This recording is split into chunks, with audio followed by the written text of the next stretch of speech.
नमस्कार दोस्तों, मेरा नाम जितेंद्र सिंह है और आपका मेरे YouTube चैनल बड़ा ड्रीम में स्वागत है। असल में आपने एक बहुत पॉपुलर नारा सुना होगा जिसका नाम है जय जवान जय किसान। हम अपने किसानों और जवानों की कितना कदर करते हैं, इस बात से पता चलता है कि जो नया बिल एग्रीकल्चर अमेंडमेंट 2020 आया है, हम उसके बारे में कितना जानते हैं। असल में बात यह है दोस्तों कि सरकार ने रिसेंटली सितंबर 2020 में एक बिल लाया एग्रीकल्चर से रिलेटेड, जिसको बोला गया एग्रीकल्चर अमेंडमेंट बिल 2020। इस बिल को लेकर हमारी विपक्ष पार्टियां और हमारे पंजाब, हरियाणा और उत्तर प्रदेश के बहुत सारे किसान इससे बहुत नाराज़ हैं और उन्होंने बहुत सारा प्रोटेस्ट किया। सितंबर से लेकर अभी तक की बहुत सारी मांगे हैं इस अमेंडमेंट बिल को लेकर। सरकार ये बोलती है कि ये बिल जो है, अमेंडमेंट बिल जो है, वो किसानों के लिए गेम चेंजर है। तो भाई हम बोलते हैं कि ये सरकार ने बोला होगा तो गेम चेंजर ही होगा, बट विपक्षी पार्टियां ये बोलती हैं कि नहीं, ये बर्बाद करने वाला बिल है। तो भाई विपक्षी पार्टियां हैं तो हम मानते हैं कि बर्बाद करने वाला ही होगा ये बिल। आपको पता है कि जब से देश आज़ाद हुआ 1947 से लेकर जो भी पार्टी सत्ता में रही है वो हमेशा कुछ भी चीज़ लाती है तो हमेशा अच्छा ही होता है या गेम चेंजर ही होता है, और जो पार्टियां विपक्ष में होती हैं वो हमेशा बोलती हैं कि ये बर्बाद करने के लिए है या हमेशा ये ख़राब ही है। वो चाहे अच्छाई के देखे तो चाहे FDI हो, चाहे GST हो या हमारा एग्रीकल्चर बिल हो। बट हमको यहाँ समझने की बात है कि जो भी एग्रीकल्चर बिल आया है, जब तक हम उसको समझेंगे नहीं, जब तक जानेंगे नहीं, हमको पता नहीं चलेगा कि रियल में गेम चेंजर है या बर्बाद करने वाला बिल है। तो सरकार ने टोटल 3 बिल लाया है, उसमें से जो पहला बिल है वो है the farmer essential commodities amendment bill 2020। इस बिल में ये कहा गया है कि जो भी आवश्यक वस्तुएं होती हैं, चाहे वो तेल हो, प्याज हो, लहसुन हो, जो भी है, दाल चावल, ये सबका भंडारण जो है किसान और व्यापारी अपने घर पे, अपने वेयर हाउस में कर सकते हैं। पहले के टाइम में 1955 के पहले ऐसा सिस्टम था, कोई भी व्यापारी, कोई भी किसान अपने किसी भी अनाज का, किसी भी जो आवश्यक वस्तुएं होती हैं उसका भंडारण कर सकती थी। तो उसमें क्या होता था कि जब कोई भी किसान या कोई भी व्यापारी किसी भी वस्तु का भंडारण करता था और धीरे धीरे करके वो मार्केट में ख़त्म हो जाती थी, तो उसका प्राइस, नॉर्मली आपको पता है, उसका प्राइस बढ़ जाएगा। जब प्राइस बढ़ने से क्या होता है कि जो भी नॉर्मल वस्तुएं मार्केट में अवेलेबल हैं वो नहीं रहेंगी, प्राइस बढ़ जाएगा, तो उसमें जो भी व्यापारी हैं, जो बड़े किसान हैं, उसका ज़्यादा फ़ायदा उठाते थे। तो इससे बहुत सारे लोगों को प्रॉब्लम उठाना पड़ता था। उसके बाद सरकार ने 1955 में इस नियम को बंद करके ऐसा सिस्टम बनाया कि कोई भी व्यापारी, कोई भी बड़ा किसान किसी भी आवश्यक वस्तुओं का भंडारण नहीं कर सकता। यदि कोई भी भंडारण करेगा तो उसका लाइसेंस रद्द कर दिया जाएगा। तो तब से ये कानून ऐसा चला रहा था, कोई भी इसेंशियल जो कमोडिटी होती है उसका कोई भंडारण नहीं करता था और आसानी से सारी कुछ मार्केट में अवेलेबल रहती थी, जो कि एक मिनिमम प्राइस होता है। उसके बाद सरकार ने 2020 सितंबर में क्या किया, इस पूरे सिस्टम को, इस पूरे बिल को चेंज कर दिया। चेंज क्या कर दिया कि कोई भी व्यापारी, कोई भी किसान किसी भी आवश्यक वस्तु का भंडारण कर सकता है, उसके पास यदि अवेलेबल है तो उन्होंने, गवर्नमेंट ने दोनों के लिए सिस्टम बनाया, चाहे वो किसान हो चाहे वो व्यापारी हो। तो आपको पता है किसानों के पास इतना पैसा नहीं है कि वो सारी चीज़ों का भंडारण करेगा और उसके बाद वो मार्केट में बेचेगा। ये सब व्यापारी लोग या बड़े व्यापारी हैं जिनके पास पैसा, वही कर सकते हैं। तो इस चीज़ से लेके किसान बहुत नाराज़ है। आपको पता है किसान इतने गरीब होते हैं, उनके पास खुद के लिए पैसा नहीं होता है कि हम अपना नेक्स्ट जो हमारा फसल होगा हम उसको कैसे बोएंगे, कैसे क्या करेंगे, उसके पास इतना कहाँ से पैसा है कि वो सब चीज़ का भंडारण करेगा और जब उसको लगेगा तब मार्केट में बेचेगा, जब लगेगा कि मार्केट में प्राइस ज़्यादा है तब बेचेगा। ऐसा तो पॉसिबल नहीं है।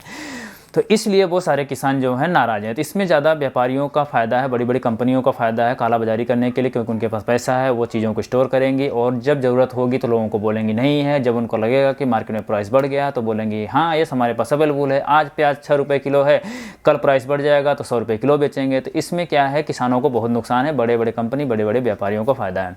सरकार ने एक बात और बोली है कि आप भंडारण दो टाइम पर नहीं कर सकते हो। 2 टाइम क्या है, जब कोई भी युद्ध होगा, कोई भी वार है या कोई भी आपदा है।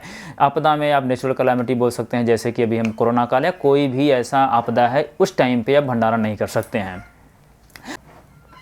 आपको पता है ना, किसान बेचारा घर टपकता रहता है, फिर भी बारिश की दुआ भगवान से मांगते हैं। देखो भाई, हमें तो पहला बिल उतना पसंद नहीं आया, लेकिन आप फार्मर हैं, आपको ज़्यादा समझ में आएगा। यदि आपको पसंद आता है तो ठीक है और नहीं पसंद आता है तो भी ठीक है।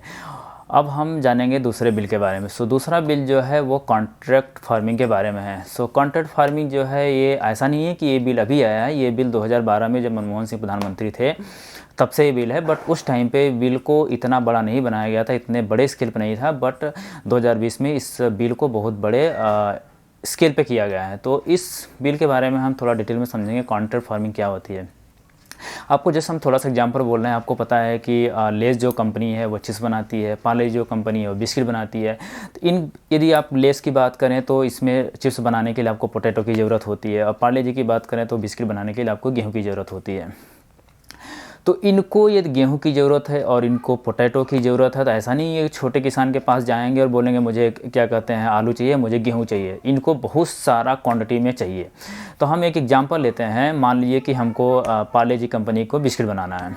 तो कॉन्ट्रैक्ट फार्मिंग क्या होगा, इनका जो मैनेजर होगा वो पता करेगा कि मान लीजिए हमको 10,000 मेट्रिक टन या 10 मेट्रिक टन बिस्किट बनाना है, तो उसके लिए हमको कितने गेहूँ की ज़रूरत पड़ेगी। तो मान लीजिए उन्होंने बोला कि भाई हमको 10,000 मेट्रिक टन गेहूं बनाने के लिए हमको इतना कुछ पर्टिकुलर एरिया में यदि गेहूं बोया जाता है तो हमको इस 10,000 मेट्रिक टन हमको वहां से गेहूं मिल सकता है। तो और क्या करेंगे, किसी गांव में जाएंगे और वहाँ के किसानों से, मान लीजिए कि एक गांव में रमेश का खेत है, सुरेश का खेत है, मिश्रा जी का है, शुक्ला जी का है, पांडे जी का जो भी खेत है, एक गांव में, एक गांव ने बहुत सारे गांव में मिला के 10,000 जो है स्क्वायर मीटर में या मे भी मोर देन दैट, उससे हमको 10,000 मेट्रिक टन मान लीजिए हमको गेहूँ मिलता है। तो वो लोग क्या करेंगे, लोग जाएंगे कंपनी वाले और एक एक बंदे से अपना कॉन्टैक्ट करेंगे, भाई आपका खेत जो है आप इस खेत में गेहूं ही लगाओ क्योंकि मुझे गेहूं की ज़रूरत है। तो पूरा गांव 2-4 गांव गेहूं लगाएगा, उनसे सब क्या कहते हैं उपज पैदा होने के पहले वो लोग कॉन्ट्रैक्ट कर लेंगे। मान लीजिए कि गेहूं आज, क्योंकि किसानों को पता है कि हम जब बोते हैं तो 20 रुपये किलो होता है, जब हमारा गेहूं पैदा होता है तो उसमें भी 15 रुपये हो जाता है, 20 रुपये हो जाता है, उससे भी कम हो जाता है, तो उनको उतना प्राइस नहीं मिल पाता है। तो किसान लोगों को बहुत खुश हो जाएंगे कि चलो भाई ये कंपनी आई है, हमको पैदा करने के पहले ही हमारा सब एग्रीमेंट हो गया।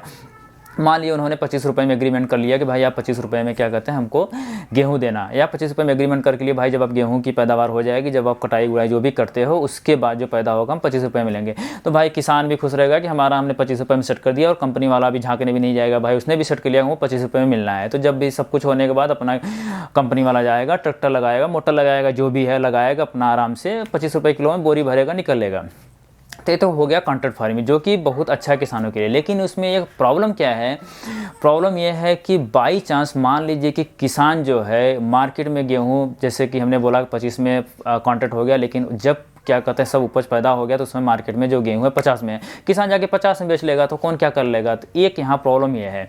और दूसरा प्रॉब्लम यह है कि मान लीजिए कंपनी वाला 25 में सेट किया और कंपनी डूब गई कुछ कारणवश, या कंपनी बोला हमको आपका गेहूँ नहीं लेना है, तो किसान प्रॉब्लम हो जाएगा। तो यहाँ जो गवर्नमेंट ने एक प्रॉब्लम क्या किया है कि जो भी एग्रीमेंट हुआ है कंपनी का, वो गाँव के प्रधान के स्तर पर नहीं हुआ है, वो जो मंडी का ऑफिसर होता है उससे एग्रीमेंट हुआ है। तो यहाँ पे मुझे लगता है कि जो भी एग्रीमेंट है वो गांव के प्रधान से होना चाहिए। आपको पता है गांव का प्रधान है तो वो थोड़ा गांव के किसानों का केयर करेगा, क्योंकि उसको हर साल में उसको वोट चाहिए। तो आदमी देखो वोट का ध्यान देता है, न कि किसी ऑफिसर का। यहाँ तो ऑफिसर में यदि कुछ गवर्नमेंट ने यदि ऑफिसर को सारा सिस्टम दिया है, सारा कुछ किया है, तो बिक भी सकता है। कंपनी जाके उसको पैसा दे देगा, बोलेगा भाई ऐसा ऐसा है, तो ठीक है, वो सब अच्छा नहीं है। तो मेरे हिसाब से ये जो भी ये बिल है, यदि ये गांव के प्रधान के स्तर पे या उनके साथ एग्रीमेंट हो के किया जाए तो कभी भी कंपनी भाग नहीं सकता, और उसको जो भी सेटलमेंट, जो भी कॉन्ट्रैक्ट हुआ हो उसको पूरा करेगा। तो ये है सेकंड बिल।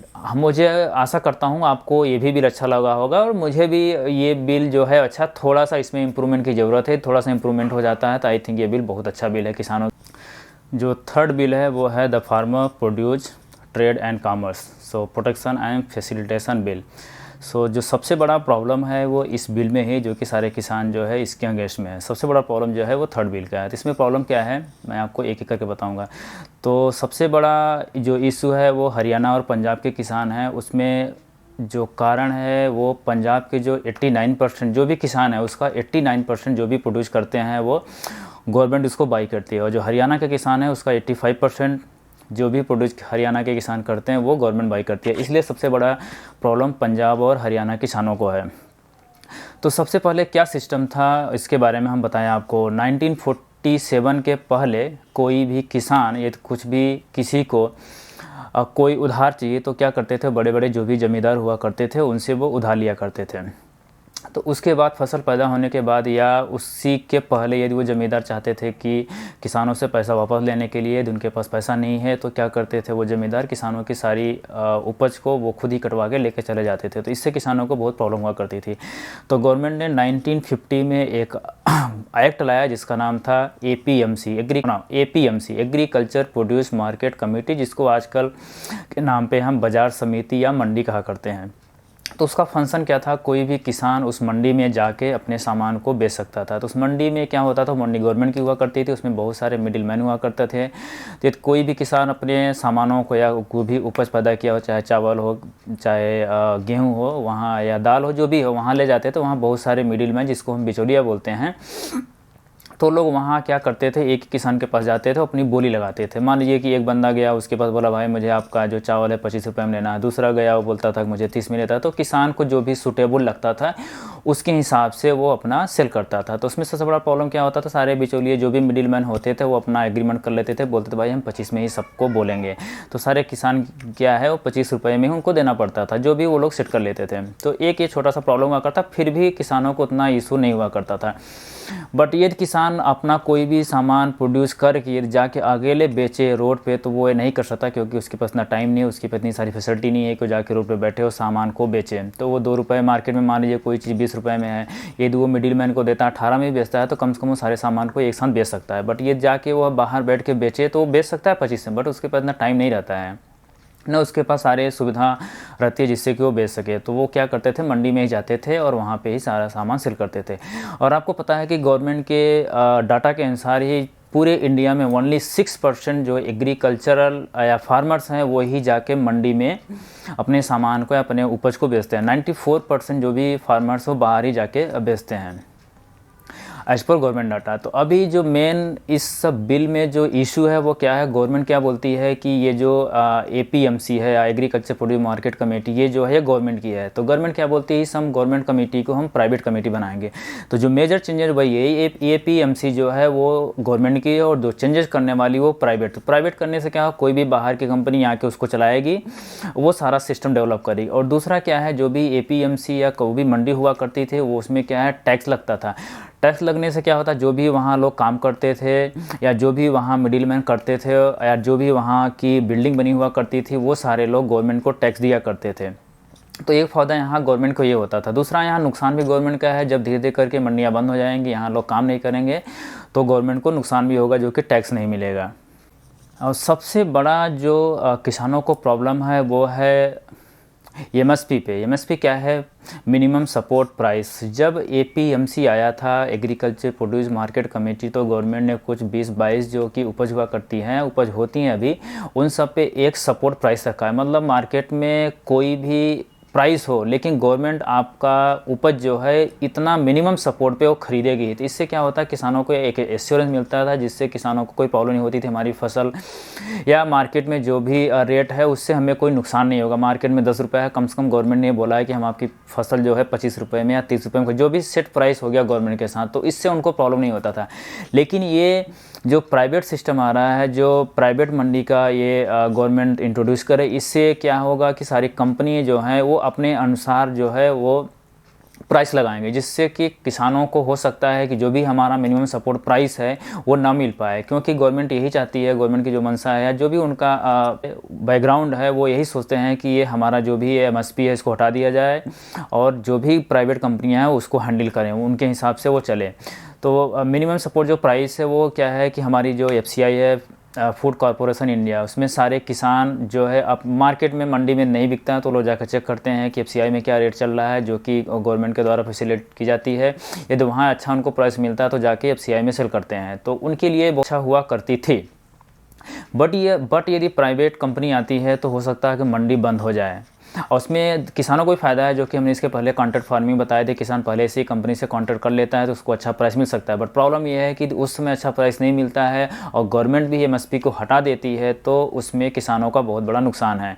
तो सब इसीलिए किसान उसके अगेंस्ट में है। तो उसमें जो सबसे मेन चेंजेज है यही है, सबसे बड़ा चेंजेज ये है कि फर्स्ट थिंग्स है कि जो भी APMC है वो चला जाएगा। तो वहाँ पे क्या कहते हैं कि गवर्नमेंट जो है प्राइवेट कंपनी को दे देगी, जो भी टैक्स वहाँ APMC में रहता था वो टैक्स ख़त्म हो जाएगा। तो कोई भी प्राइवेट कंपनी भी नहीं चाहती है कि हम जाके मंडी से कोई सामान खरीदें, क्योंकि उसको टैक्स देना पड़ेगा मंडी में जाती है। तो वो चाहेगी हम बाहर किसी से भी जुगाड़ करके कैसे भी करके हम सामान खरीद लें, हमको टैक्स ना देना पड़े। तो उसमें गवर्नमेंट का भी लॉस है। और तीसरा क्या है कि वहाँ पर जितने भी लोग काम करते थे, चाहे वो गवर्नमेंट के लोग काम करते हो चाहे प्राइवेट के लोग काम करते थे, आपको पता है वहाँ बोरा उठाना, बिल्डिंग को सारा ढंग से रखना, उसको सुव्यवस्थित करना, वो सारा चीज़ें जो थे उनकी नौकरी चली जाएगी। इसलिए किसानों को ये भी प्रॉब्लम है, जितने भी वहाँ लाखों लोग काम करते थे सबकी नौकरी जाएगी। और जो नेक्स्ट प्रॉब्लम है वो है सरकार क्या प्रॉब्लम नहीं, जो सरकार बोलती है नेक्स्ट बोलती है कि कोई भी चीज़ जो भी आप प्रोड्यूस करते हो वो देश के किसी भी देश के कोने में जाके सेल कर सकते हैं, आप बेच सकते हैं। तो ये सिस्टम पहले भी था, ऐसा नहीं कि पहले नहीं था। पहले भी किसान अपना कोई भी सामान एक जगह से दूसरी जगह जाके बेच सकते थे। बट प्रॉब्लम यह है कि किसान के पास इतना पैसा नहीं होता है कि वो एक जगह से दूसरी जगह ट्रांसपोर्ट कर सकें और सामान को बेच सकें। इसलिए हर किसान चाहता है कि हमारे पास जो लोकल सिस्टम है, जो हमारे पास लोकल अवेलेबिलिटी है, वहाँ जाके अपना सेल करें और बेचें। तो ऐसा नहीं है कि सिस्टम पहले नहीं था, सिस्टम पहले भी था।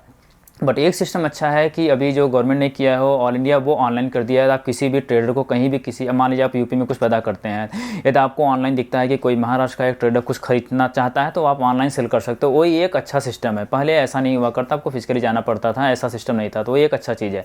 बट प्रॉब्लम यही है कि ये सब आने से ऐसा नहीं है कि सब कुछ इंप्रूवमेंट हो जाएगा। ऐसा हो सकता, किसानों का ऐसा मानना है कि ऐसा करने से मे भी जो भी हमारा मंडी है वो बंद हो जाएगा, जो भी मिनिमम सपोर्ट प्राइसेस है वो भी गवर्नमेंट बंद कर देगी। तो जो भी बड़ी बड़ी कंपनियां हैं वो अपने मन से किसी भी छोटे फसल को, बड़े फसल को अपने हिसाब से पैसा लगाएंगे, अपने हिसाब से बोली लगाएंगे, उसमें हमको ख़रीदना पड़ेगा। तो ये जो है वो किसानों के लिए अच्छा नहीं है। और ये जो तीनों बिल हैं, फर्स्ट सेकेंड थर्ड, आज के टाइम में जिस दिन मैं वीडियो बना रहा हूँ ये तीनों बिल से एक्ट हो चुके हैं, जिसमें कि प्रेसिडेंट ने मुहर लगा दी है। और आज भी किसान इसके अगेंस्ट में अभी भी प्रोटेस्ट कर रहे हैं। तो गवर्नमेंट इस पे बात करे किसानों से, और हम देखते हैं कि आगे गवर्नमेंट क्या एक्शन लेती है। किसानों का मानना ये है कि इस तीनों बिल को बंद किया जाए और एक मिनिमम सपोर्ट प्राइस रखा जाए, जैसे कि आमतौर पर चाहे वो दवा हो, चाहे छोटी छोटी चीज़ें हो, चप्पल हो, जूता हो, जो भी उसमें एक लिखा रहता है MRP। किसानों का भी यही मांग है कि जो भी एक अलग चीज़ों पे MRP होता है, सेम चीज़ किसानों की फसल पे एक मिनिमम सपोर्ट प्राइस किया जाए, जिससे कि किसान को प्रॉब्लम ना हो। और चाहे